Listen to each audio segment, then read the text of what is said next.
Engage in our Family Gaming Podcast.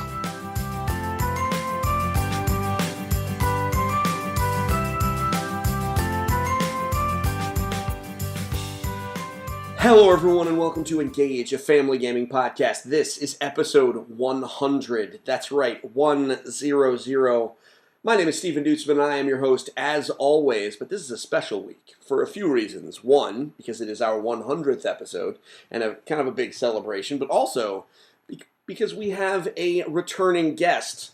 In fact, our returning guest used to be one of the co-hosts. Her name is Kelly Allard. You will remember her as She Who Needs No Title. Kelly, how are you? Exhausted, but I'm super excited to be here, so yay! Gaming! Yay! Well, welcome back. Thanks. So, you have stopped podcasting because you stopped board gaming incessantly, and instead now you run constantly. So you decided to trade a sedentary habit for literally the exact opposite. I still kind of game when I run a little bit. You know, there's like zombies running, stuff like that. Yeah, sure. Of course. No, So I do not mean to make fun or make light of your new hobby. It is challenging, I am sure. I am jealous. I couldn't do even a little bit of what you do. However, it's glad to have you back. So for those of you wondering, this is our entire thought process. We got to our 100th episode and I was like, hey, I should go get the original co-hosts together. Unfortunately, Ben, the professor, is having some technical difficulties, so he actually was not able to join us. However, he does send his best. He was super excited to hear that we actually made it to our 100th episode, and he sends his best to all of our listeners. Obviously, thank you very much. You're going to be hearing that a lot from some previous co-hosts, some other guests, etc. Should be a little fun, as kind of dripped and drabbed in through the episode because this is a big celebration for us. But Kelly, thank you very much for taking the time out of your busy marathon schedule. half marathon. I'm to only half crazy. Whatever. A half marathon is 8 times more of a marathon than I could ever do. So let's get down to business, everybody. First. If you did not know, this is the official video game and board game podcast for EngageFamilyGaming.com. EFG is a website where parents like myself and Kelly and all of my other co-hosts come together to give parents the information that they need to get their family game on. This week, it's a fireside chat. It's quiet, but it's a celebration nonetheless. I'm joined by Kelly. We're going to talk about board games, as you can imagine. Now, I know, last week, we did a board game episode. We were talking about Gen Con because that was a very big deal. It was coming up. And so now we are, last week we were talking about Gen Con. I also interviewed the Geek Fever Games guys. And so it's a big deal, I think. They're always a lot of fun. And so now we're not so much going to be talking about current events as we are, talking about a few things. We're going to reminisce. I did not prepare Kelly for this episode because I had done some homework. So we're going to go back and look at some of our first episodes and maybe revisit a few of those topics. Oh no, I'm terrified. It's okay. Believe it or not, the good thing for Kelly, as she may not remember, is that we pitched some softball topics in our first handful of episodes. So we're just going to kind of revisit them and talk about our feelings on them, whether or not any of them have changed, etc. So, and we also have we've talked before, about, excuse me, we will be talking a lot over the next handful of weeks about a new product coming from Plaid Hat Games that both Kelly and I are pretty excited about. I actually have an interview with the designer coming up on a future podcast, so we'll be going over that too. So, before we begin, one last little reminder. I want to thank everybody for listening. We definitely hope that the games that you've been playing have been great, because for us, they have been pretty good. So, we do want the show to be more interactive. So, if you have questions, concerns, topic ideas, head on over to social media. Maybe join our community. That's EngageFamilyGaming.com/community, and let us know what you want. As we've said before, right now it's trade show season, so the topics kind of come to us. Eventually, that will not happen, and we would love to give you exactly what you want. So, Kelly. I'm here. let's go around the horn first. Let's just make it easy. Let's talk about some board games. Specifically, I want to hear your thoughts on a little 2-player game called Jaipur. We have touched on it very briefly in the past. However, my understanding that it is your favorite game right now. I wouldn't say it's my favorite game, but it's definitely my most frequently played game at the moment. Okay. Well, it's quick, and it's easy, and it's super easy to explain with anyone you want to play with. So, basically, the way the game works is, you've got a deck of cards, and in the cards, you've got a bunch of different, basically resources that you're trying to collect, and camels. Camels are very important. And you can... Camels are amazing. I like games with camels. So, you've these camels, and you can set the camels aside, and camels are a form of currency, and pretty much everything's kind of a form of currency. So you can trade a number of cards for any number of cards that are basically in the lineup, or the market, really. I kind of think of everything as the lineup that's in the middle of the board. I don't know, it's just my word for it.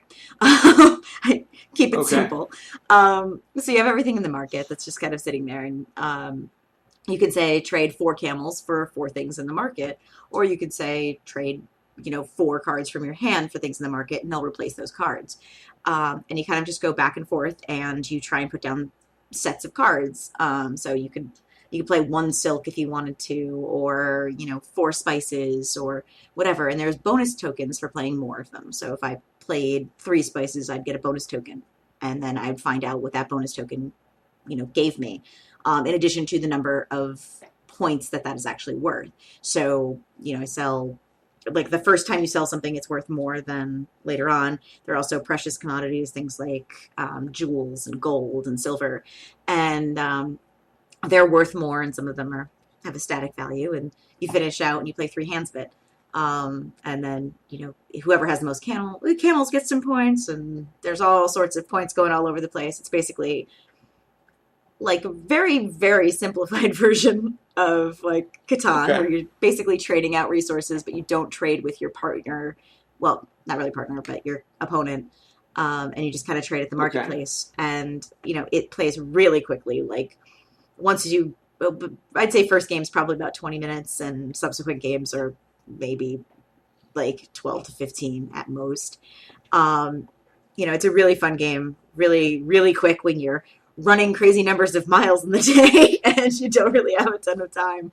And it's something that we've actually brought up with our now 7-year-old. I think the last time I podcasted, she was still 5. And she's actually pretty decent at it as well. She really likes camels. There's one camel that has a little toy on it, and that's the camel that everybody always is trying to go after. But it's a good game. Great.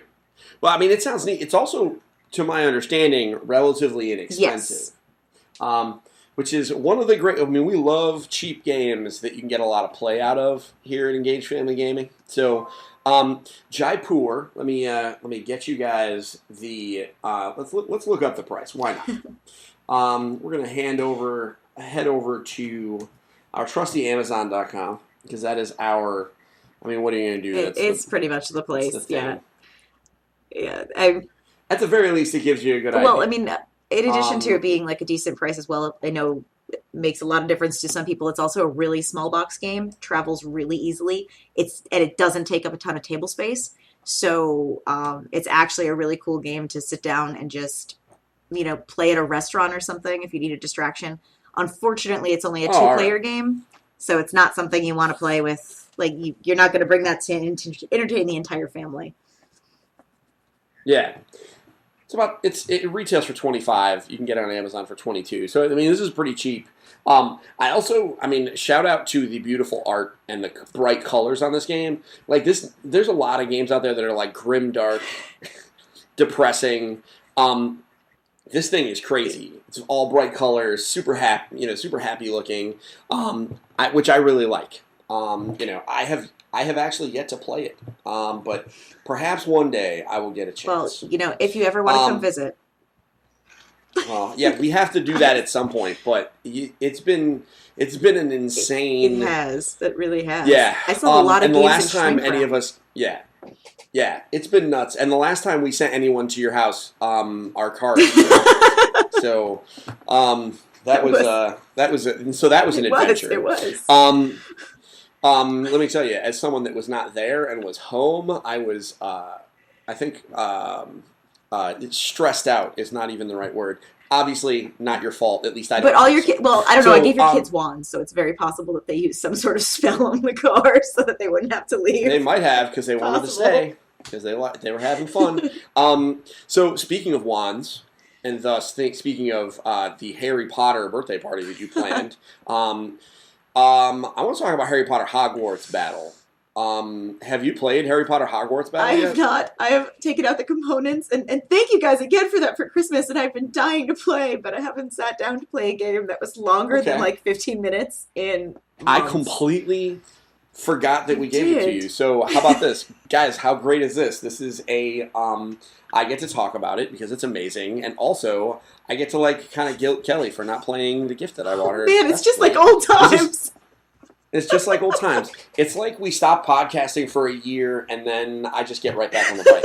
So, here's what I want to say. The reason I wanted to bring up Harry Potter Hogwarts Battle is that the expansion just came out last Tuesday, the 22nd. So 5 days ago.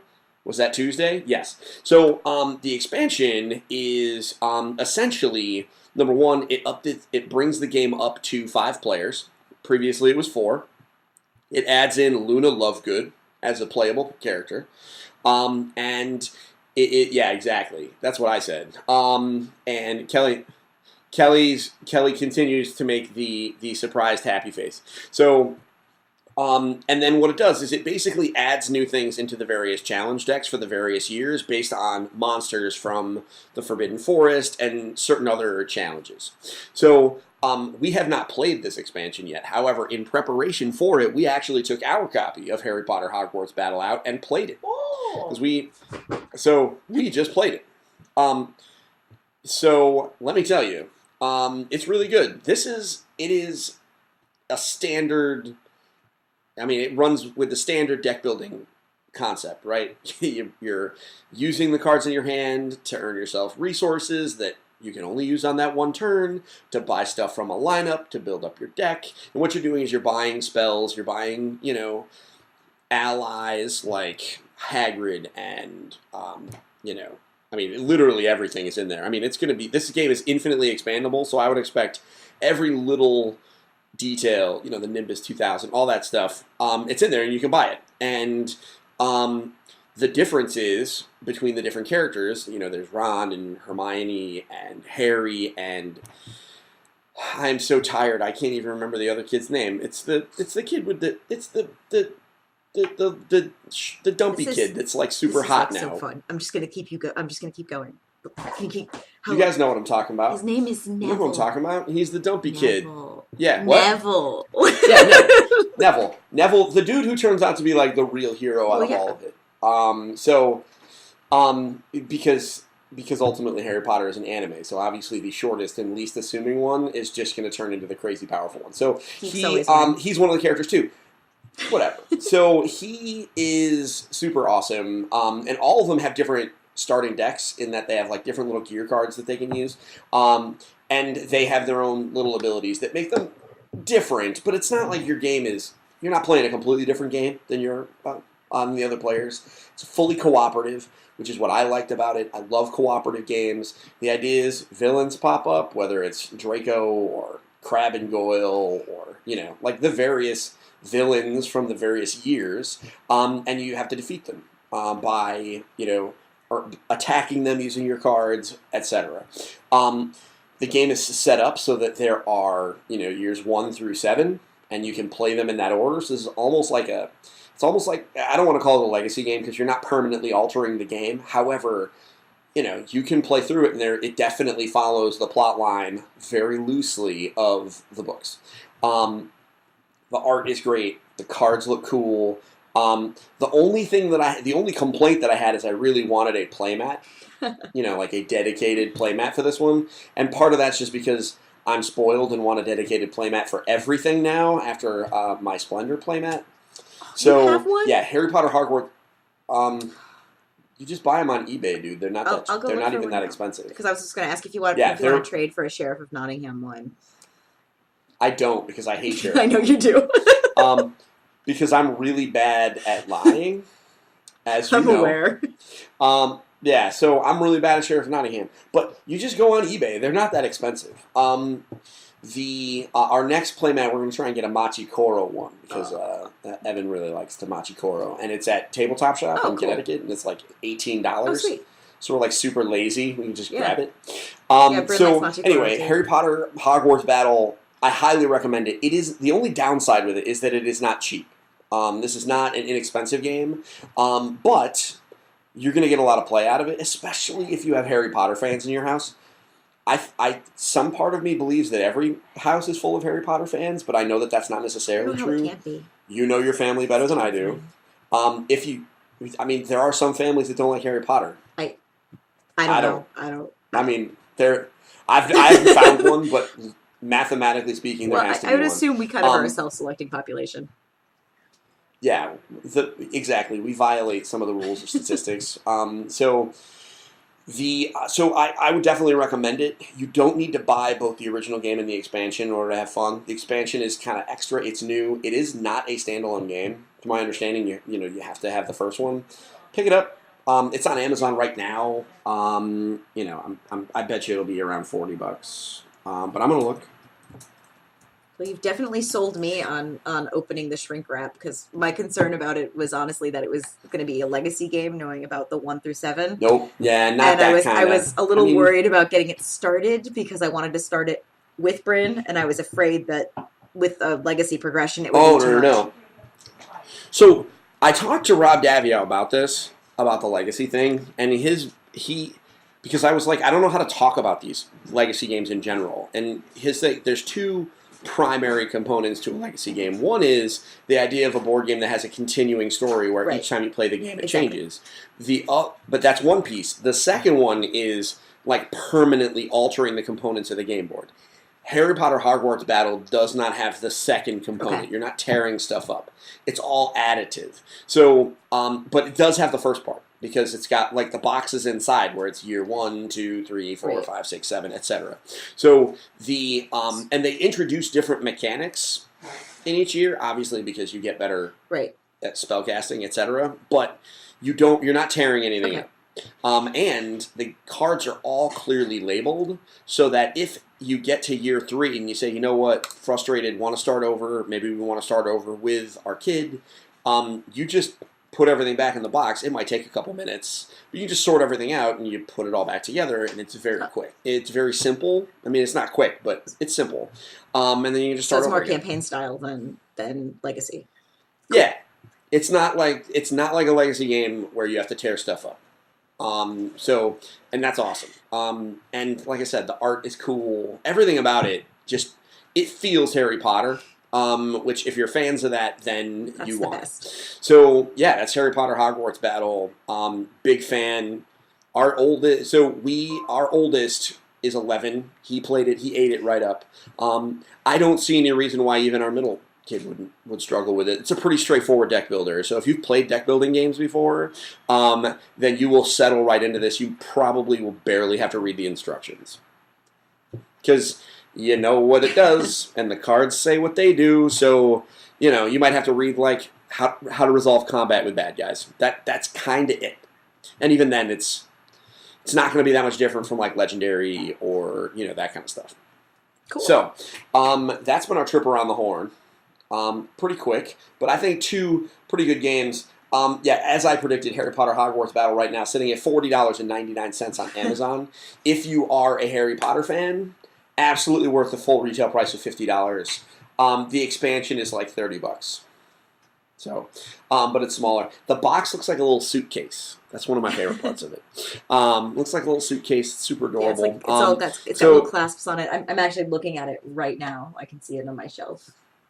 Is it even out of the It is. I actually pulled all the components out and stuff that was in there. I did. I intended to play it, and then life, and then I was worried about it being a legacy game, so I had to find a time that I could, basically make sure that we all had the time to dedicate to it. But now knowing it's not, actually, I'm pretty sure it's going to come out. Probably this weekend. Yeah, it is not that kind of game. It's fine. And like we've already played a bunch and now we're going to kind of start over. So don't feel weird about that at all. It's totally fine. Awesome. So we went around the horn. Why don't we take a break?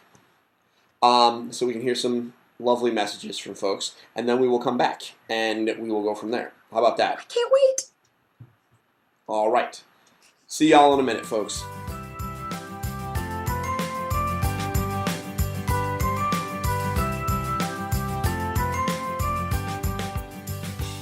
Hello, everyone, and welcome to the 100th episode. This is the man behind the curtain. Up next, I have some of the shout-outs from Linda, one of our writers, and her family, along with Jenna herself, Michael, and that's about it. I'd like to congratulate Stephen on his 100 episodes, and thank you for the opportunity for making me the production producer for all 100 episodes. And I hope you guys enjoy listening, and hopefully we'll go for another 100 at least. Maybe 1,000. Let's do this. All right. Get your family game on. This is Linda, a staff writer for Engaged Family Gaming. It has been great seeing Engaged Family Gaming develop over the past 4 years. There is so much that has been accomplished. I've been listening to the podcast since the first episode and have enjoyed it. There has been an evolution over these episodes as you have found your stride.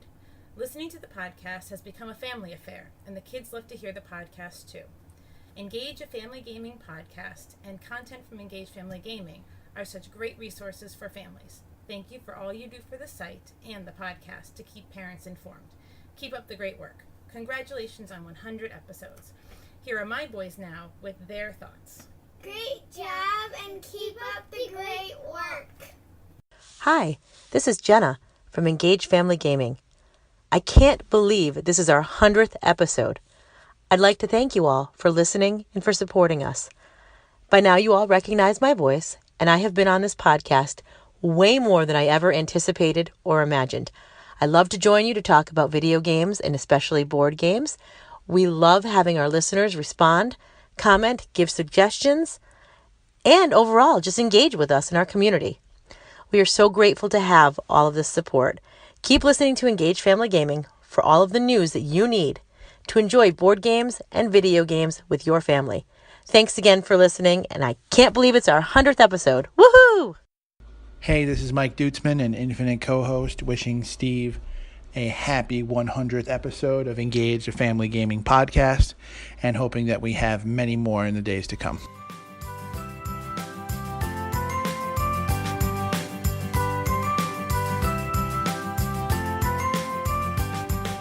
Welcome back to Engage, a Family Gaming podcast. I am still Steven. I'm still joined by Kelly, and it is still episode 100. I cannot believe it. It hasn't been forever yet? Kelly, it hasn't been forever. Kelly, let me ask you a question. Did you know that 25% of the United States population suffers from mental illness? Well, in fact, I did. But because you work for a health insurance company? Behavioral health, specifically. Mental health? Yeah. All right, so you cheated cheat a little bit, but hey, whatever.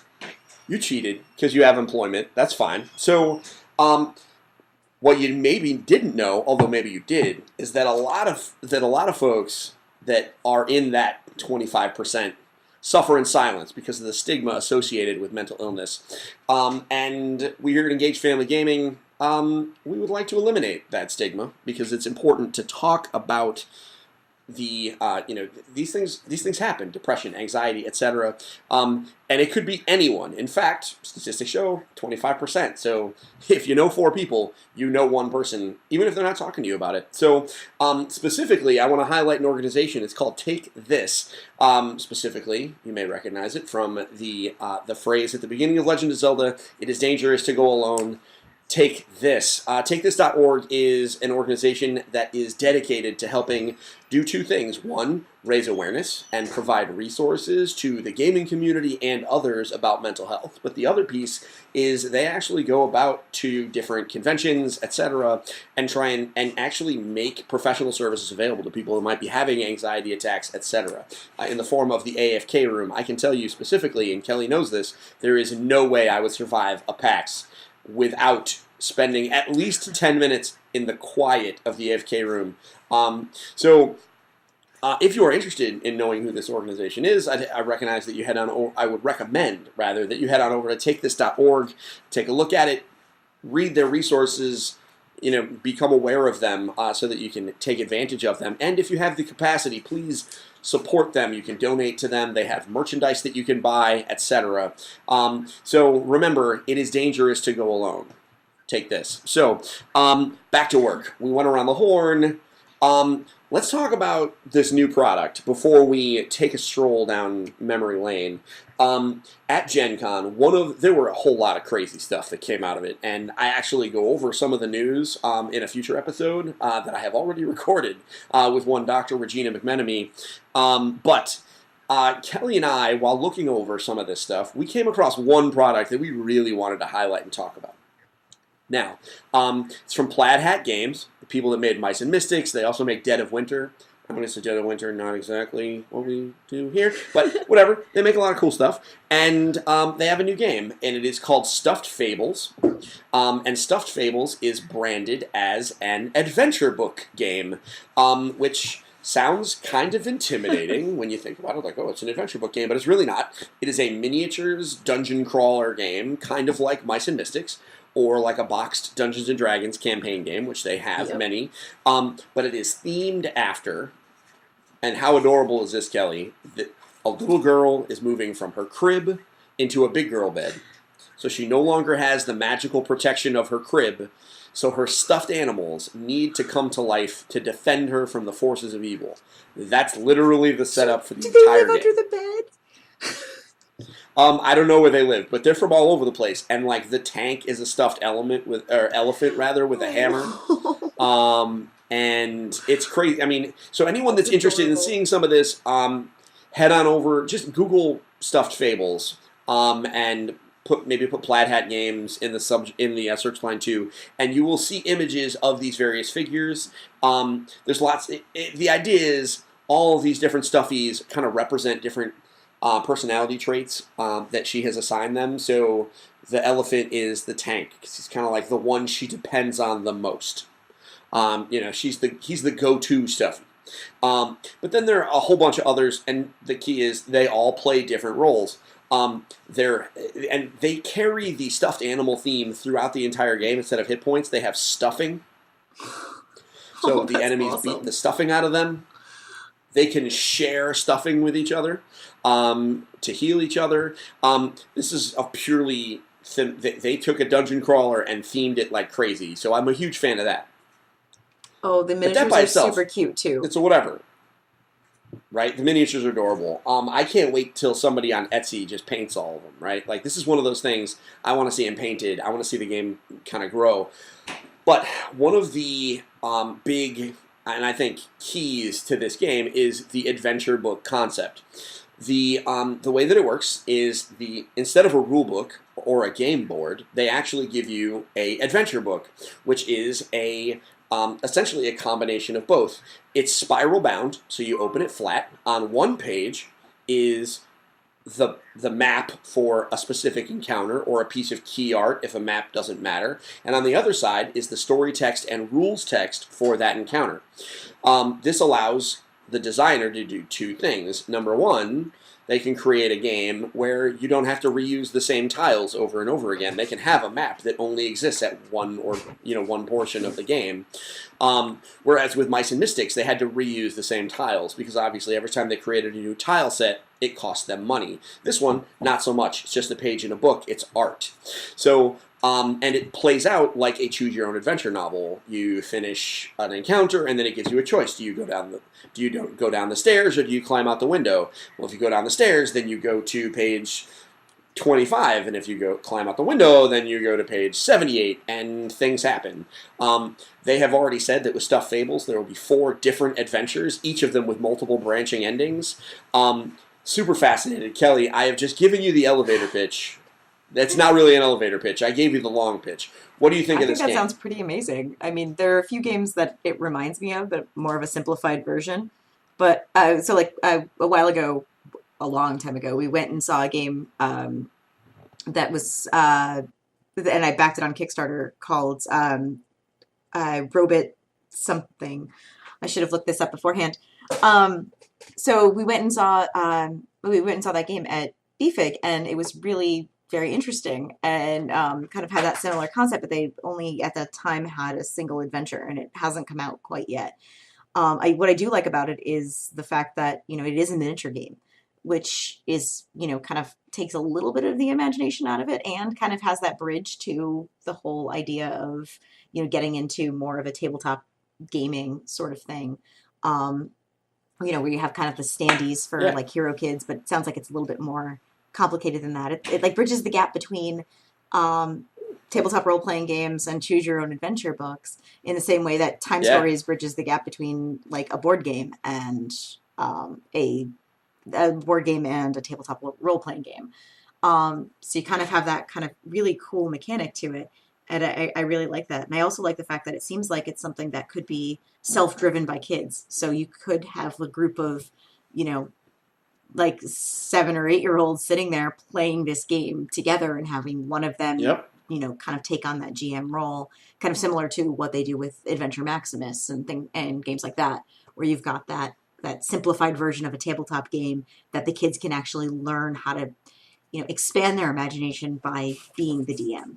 And I love that concept because it really teaches them a lot about leadership and being in control and kind of driving to their own ideas and driving their own direction. I like that. I agree completely. In fact, there's nothing I can disagree with on anything you said. I like it for all those reasons. The biggest thing for me is and you remember, I always get attracted to like just how interesting things are from like a business perspective, and like what makes this interesting for me is that this game is. I spend my however many dollars on. I think it's going to be like $50 when it comes out. I spend my money. I get my adventure book. I get my minifigs. They want to make an expansion, they can just print another adventure book. And they don't have to sell me the figs again. And that's awesome, So I'm actually a pretty big fan of that idea. What I really want is for Stuffed Fables to blow up. Because I really would like everyone to do this. So as a thought experiment, can you think of any... I have a bunch, but can you think of any other board game franchises that you think would benefit from this kind of approach? I can think of 2. One of them's easy, because I'm just going to say they should absolutely just do this with Mice and Mystics. That's pretty direct and easy, but I don't know if that would change too much of what Mice and Mystics already is. I understand that like the tile concept is a little bit more difficult to deal with in terms of, how they were doing the adventures. But there's also the option of, reprinting another version where, there are modifications to the tiles or additional tiles or things like that can be done with it. I haven't really played a lot of Mice and Mystics. I'm sad Ben's not here. He's kind of our Mice and Mystics expert.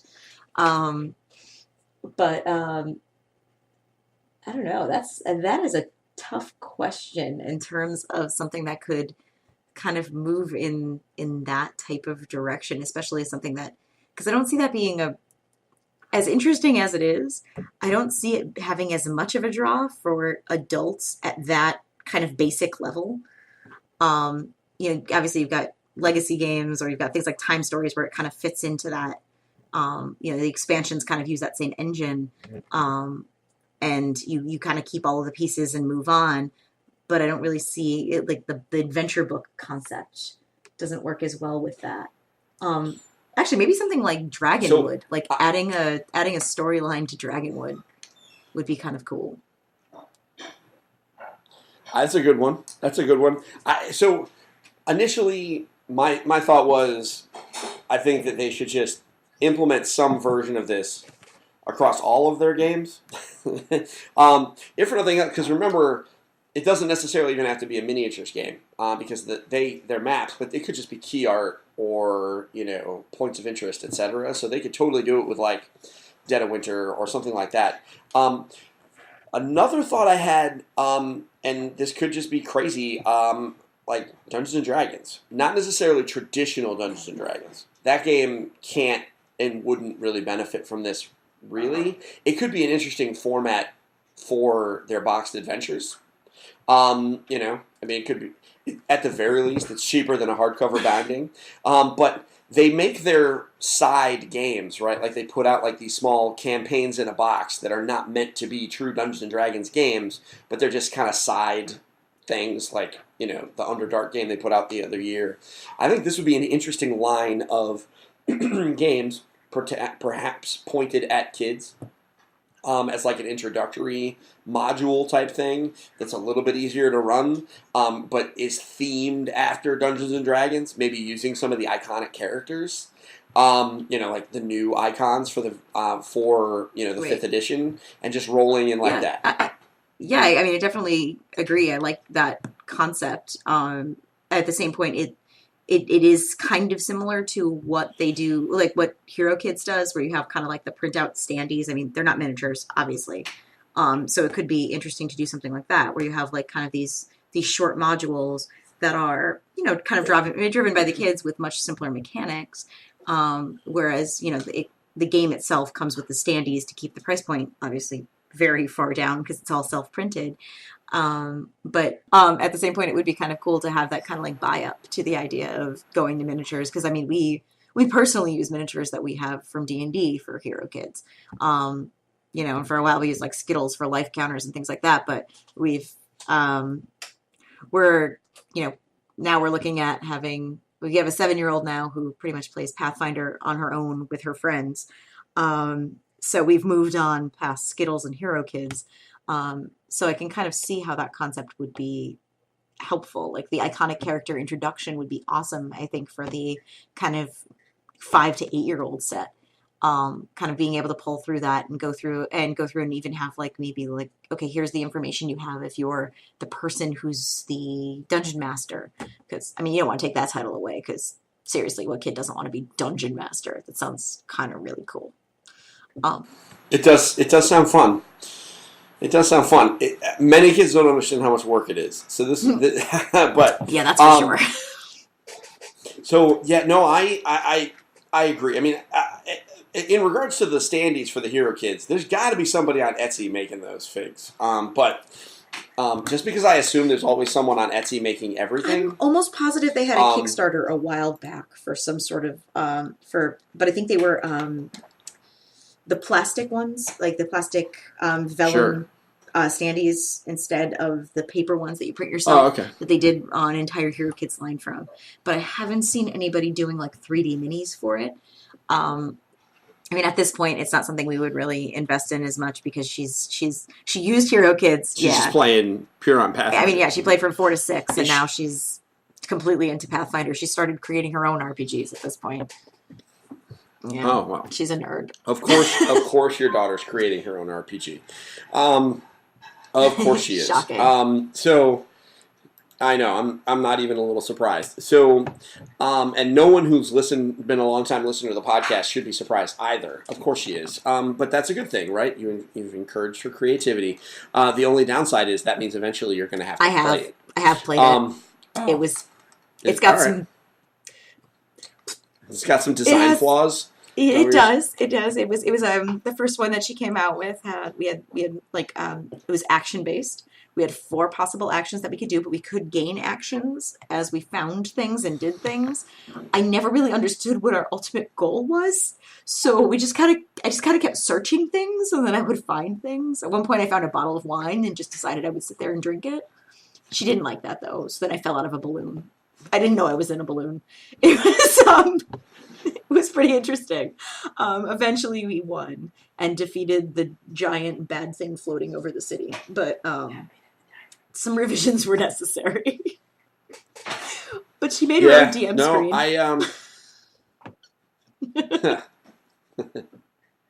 Hey man, listen, DM screens are important. Has she looked at the 5th edition stuff yet? No, Pathfinder's been her biggest thing, though. I'm pretty sure I'm just gonna find her. We have a 6-foot tall bookcase of all RPGs, and I'm pretty sure I'm just gonna find her one day, like binge reading all of them in the hallway. She's gonna get so confused reading all of your husband's very, very different. Yeah, mine books. are all pretty straightforward. I've got 3.5 Pathfinder. That's and some 2nd edition. That's my collection. He's all over the place. Cannot. Oh, and the Sailor. I'm sorry, a large collection of he's... the Sailor Moon RPG. Yeah, but that's different. Speaking of, this is a total non sequitur, but anybody who listens to the podcast knows. Have you looked at Glitter Force Doki Doki on Netflix yet? It's a new magical girl anime. I had the other day. I had Evan turn it on with his sister because I thought she might like it because it was a magical girl anime. And she was completely disinterested. And they watched my oldest and my middle son watched the entire season in one day. That doesn't surprise me even slightly. It's all right. I mean, I'm not going to hate on it. I mean, I watched like one episode, and it was a magical girl anime. I mean, there's really no other way around it. They get their power from sprites. They come from space, but they all shoot arrows. They have different bows that do different nonsense. And one of them has a bow and arrow that shoots a shield. Oh, that's interesting. As someone who is a big fan of shields, I can guarantee you I have never shot a shield out of a bow and arrow. But hey, whatever. Can we revise the alliance? They're magical girls. Sorry, non sequitur. If I could, I'm totally using it. So anyway, welcome to Engage Family Magical Girl Anime. All about that. So it's super. I mean, it's whatever. It's not Sailor Moon because nothing will ever be Sailor Moon, but it's at the very least somewhat I have interesting. to agree with that. We've got to finish Clone Wars though before it goes away on the 7th. So we only have a limited number of days left. Oh yeah, you got. We're on the last season. Like we just have apparently the lost. I forget the Lost Adventures or whatever it's called for the last season. Season 6. That's all that's left. We just finished season 5 tonight, and she was devastated by it. So we had to send her to bed pretty sad because we're terrible parents. So we've been around the horn. We talked a little bit about adventure board games. So for those of you interested, look it up on Board Game Geek. There's tons of information, or just keep your eyes on Engage Family Gaming because our podcast will have an interview with the designer within the next couple of weeks. If you have questions for him, send them to me. You can tweet them at me. You can email them to me, or you can ask them in the community. Just leave a comment here, and we'll take a look at it. And I will make sure to ask everything of this guy, and we'll cover all the topics. I will convince him to answer whatever questions he is legally allowed to. He's already been being kind of coy on the Twitter, so we'll do the best that we can. So, Kelly, I'm here. You ready for a trip down memory lane? I'm a little terrified. It's not nearly as bad. I don't know. Every time I hear my voice on a podcast, it's pretty grating. Nope, we're not going to listen to it. That's we're not going to listen to it. I'm not going to make you. I wouldn't do that to you. I'm not terrible. That jerk. So here's the real question: what date? On what day did we publish? Do you think we published our very first episode? Ooh. No Google. It was sometime in 2015. Yeah. I'm going to go with, well, let's see.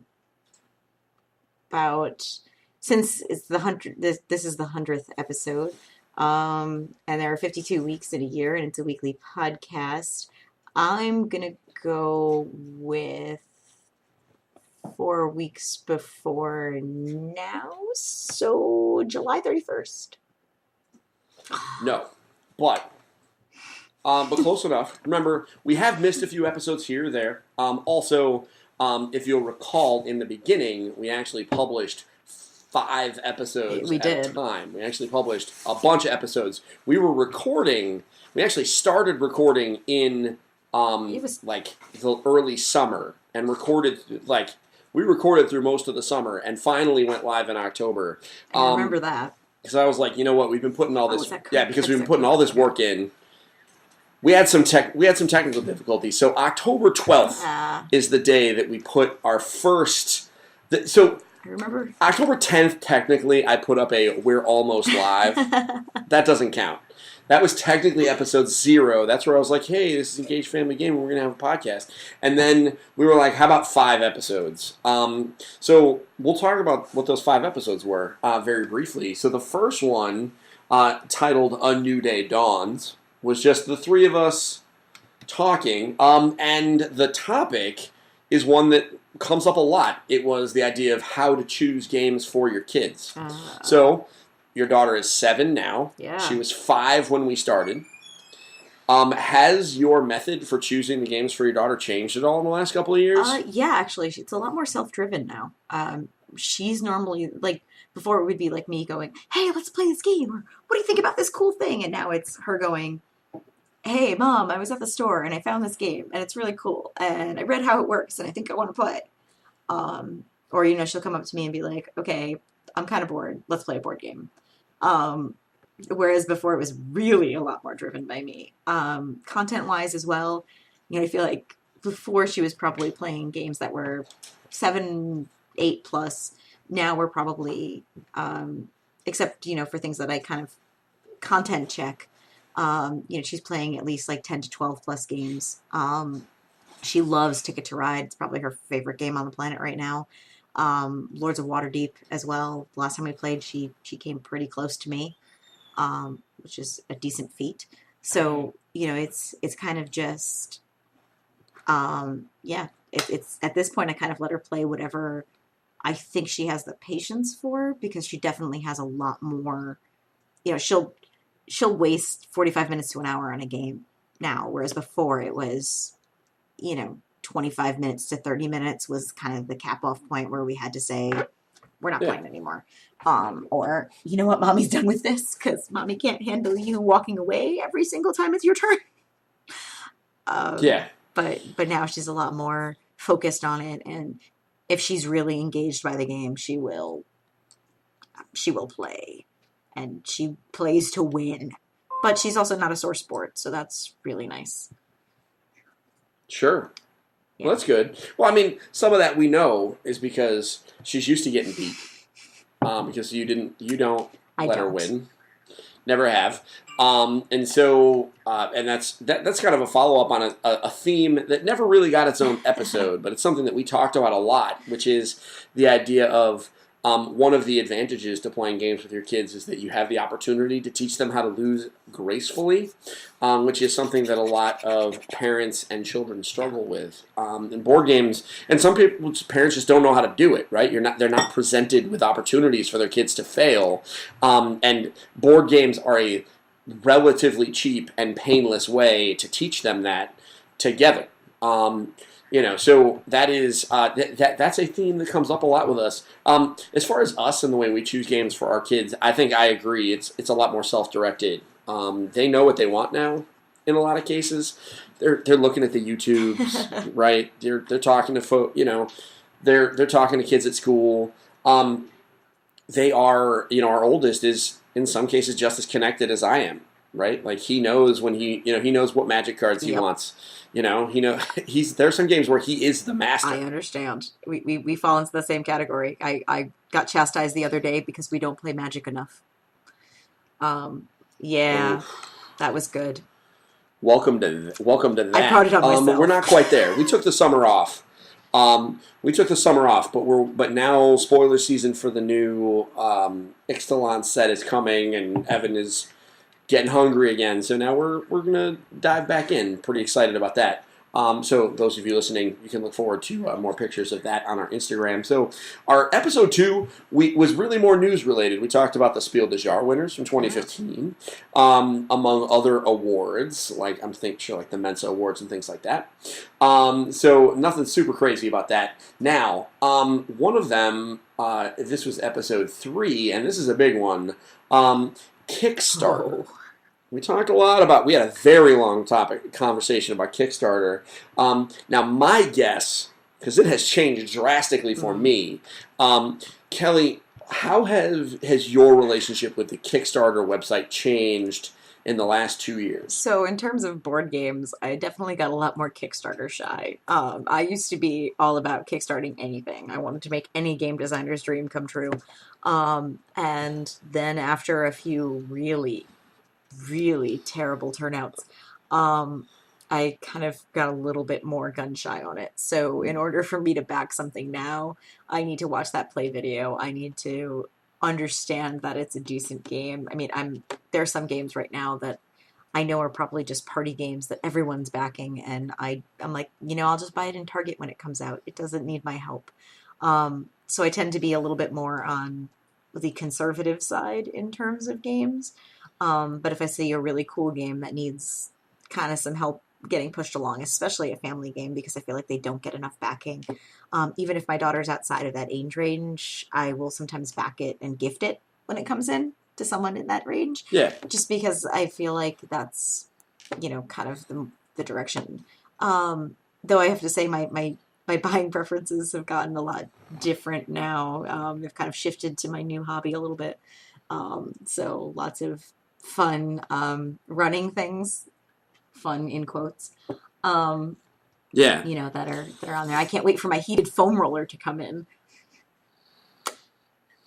Heated foam roller? Wow. I'm that person. Oh, how the mighty have fallen. I still have. Yeah, you Hey, definitely I still did. have a lot of points at Cool Stuff Inc. Okay, and I still have like 6 pre-orders out that I'm waiting for. Just. Okay, so well, here's the thing. This is the thing that I have always known about you. You don't do anything halfway. Not a single thing. So you are always that girl with anything you do, be it board games, be it like cosplay, be it running. You never like just dip your toe in. So when you were like, hey, I'm going to start running, I was like, all right, so she's going to start running 8 miles every other day. And guess what? I do not run 8 miles every other day. That would be stupid. I ran 8 miles today, but that's not every other day. Okay, yeah. You run a lot. Maybe I'm exaggerating, but you can, I think you're closer to running 8 miles a day than I am. Okay, but I'll give you that. So, I'm at a point of about... Yeah. I just moved the goalposts. That's what they call that. Yeah, I'm about 25 miles a week at the moment. So not super crazy. Yeah, that's a lot. That's a lot. Spoilers. Okay, so if you follow running groups, it's not a lot. It's like saying It's like saying my board game collection has 5 games in it. In the running groups, like so, if you go to Board Game Geek and you go, I have 12 games. Do you how many do you have? And then people start responding with their 300, 2,500 kind of games. I'm that person who just talked about 15 games with my 25 miles. All right. Well, it's still impressive to me. I'll take that. You are impressive to me. So, and part of that is you don't do anything halfway. So that's the moral of the story, and you don't. I don't. You dive in. That's your thing. So, with Kickstarter, I'm super gun shy on it now. And as someone who reviews a fair number of Kickstarter games, have I gotta say that I'm hard pressed. Like I've gotten a lot of pitches within the last couple of months where I'm like, I don't need another card combat game, and I don't think the world really needs another card combat game. So maybe, or did you really read my site description before you sent me your party game pitch? So so I'm definitely more gun shy than it was before, especially on the video game side. I'm trying to imagine a scenario where I would back a video game on Kickstarter right now. And I think the only way I would do it is if it was like a super cool, it would really have to come down to, am I spending between $10 and $20? And literally, is my $10 and $20 the difference between it being funded and it not? And even then, I might be like, well, if it's not like blowing up for $1 million, do I really care? Because in most of these cases, like, Ukulele had a big Kickstarter, and that was like Banjo-Kazooie game, right? Like that game, by all accounts, that game was going to be great. I didn't back it on Kickstarter. Why? Because I'm just going to buy it, right? They're just going to put it out. So that's the only other thing would be if I was very confident that this was going to be a super limited run, like boutique game that I wasn't going to be able to get, then okay, I'll do it. But yeah, I've definitely chilled on it. There you are. I've definitely chilled on it. However, the industry as a whole has not. Kickstarters are still blowing up. As we sit here right now, a ton of Kickstarters are nearing their completion. Ninjitsu is going there. Really? Ninjitsu. Have you ever heard of Ninjitsu? Ninjitsu's up there right now. It's killing it. It should be completing itself fairly soon. So there's a ton there is a ton of stuff on there. They just finished the Song of Fire and Ice miniatures game. I think that just finished up. Oh, another Game of Thrones Kickstarter game. is not really needed that. Yeah, Game of Thrones miniatures combat game. It's like a squad combat thing. Looks super rad. As you can imagine, anyone that knows I really could care less about Game of Thrones. It's not my jam. I tried, I really did, but like. The Godfather just blew it up a couple of months ago. I mean, every month it feels like there's a huge game that hits Kickstarter. But it's one of those things where, I'm hard-pressed to spend the money on it just because it gets so expensive. I have to revise my statement a little bit. I will say there are things that I do back if like the bonuses are really great. So, like Sentinels of the Multiverse, like anything pretty much greater than Games puts out, I know that they're going to give me something cool, and I know I'm going to get a whole bunch of promo cards and all sorts of things out of it that aren't going to be easy for me to find later. So I tend to follow that stuff. But for the most part, I've really cooled down on like independent publishers and stuff like that, unless I've had something to show me the game. Like if I see it at a con and it's really cool at the con, I'll back it. I'll give them some love because I've played the game. I know I like it. That's pretty much how I'm getting there now, which makes me sad because I really enjoyed kind of feeling like I gave someone their dream, but I feel like I gave a lot of people some nightmares. And, I've got some games I've been waiting for a really long time, and not sure they're ever coming. Yeah, they might not. There's that's happened a lot on the video game side too. It's been a struggle. Two of the biggest flop video game wise ever on Kickstarter I backed. And man, it's not looking good. Although I did back a long time ago a game that was a JRPG that was designed to teach the Japanese language, and that is late, but it's okay because it looks like it's just slow development, but it looks cool. So I'm like super jazzed. You need to give me the name of that one. I'll let you know when it comes out. It's like Koei or something. I'll send you the thing. Super off topic for us now. But so those were some of our earliest episodes. And remember, we were so innocent then. You remember, we were like, oh man, Kickstarter. Yeah. Yeah. My favorite part of that episode, listening to it again, was that, the professor was a little critical. He was right, though. He thought he was right. That's what was interesting is that you and I were just going nuts. And he was like, this isn't sustainable. This is not. And I remember some of our pre-show meetings when we were talking about that. He's like, this is not a thing. It's not a good idea. It's dangerous. You're gonna put your hopes and dreams behind this, and you're gonna get burned. And you know what? The professor was right. Wherever you are tonight, Ben. So just know you were right. You were right. I bet you're not gonna listen to this, but you were right. Oh, if we tell him that he was right, I bet you. I don't think we should tell him. So, I think we should say that there was some sort of Easter egg in it for him, but not tell him what it was. Oh. And then. Oh man, that's just mean. Have I ever been anything but? That's true. Maybe we'll do that. So, we are approaching the end of our time. Kelly, it has been a pleasure having you on. We're going to have to do this again. Maybe we'll, have you check in between half marathons. Let you get your training in. Then have you come back. We don't want to interrupt that. Next time we should have you on like when Jenna is on, because I don't think that the two of you were ever actually on a show We're together. actually the same person. I can say with certainty that you are not. We've never been on the same podcast at the same time. I am more than a little confident that you and Jenna are not I'm the pretty same sure person. that's true too. I don't know. There are so times though maybe, when we're being very Irish and Italian at the exact same time. Yeah, that does not make It you the doesn't. same person. Again, I have a unique perspective on this one. Also, when we're watching horror movies, know. there's a thing.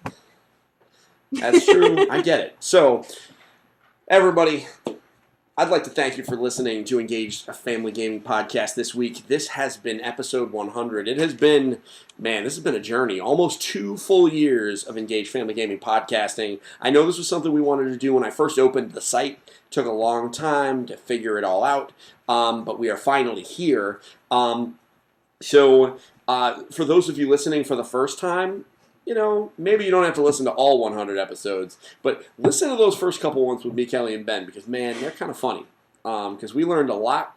I have obviously grown a little bit as a host over 100 episodes. So it only took one this recording of the intro, by the way. It used to take 16. Yeah, right? It used to take a lot, right?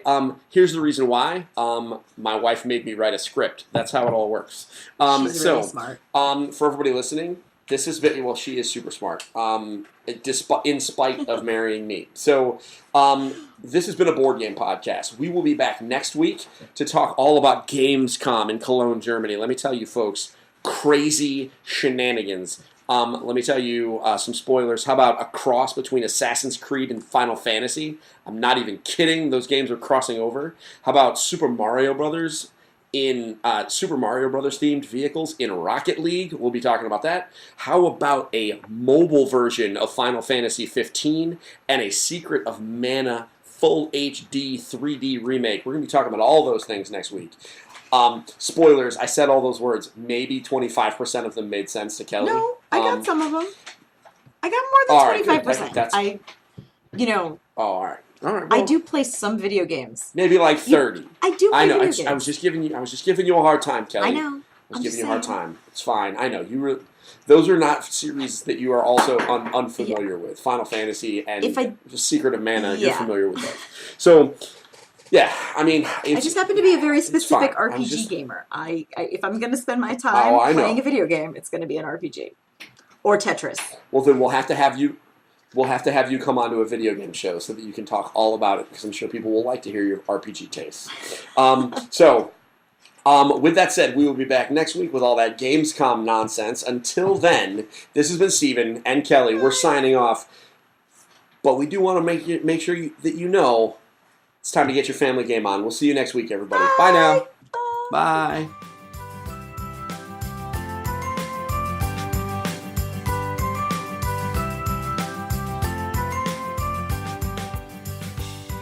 Thank you for listening to Engage, a family gaming podcast. Thank you for listening. Thank you for listening. Tune in next week.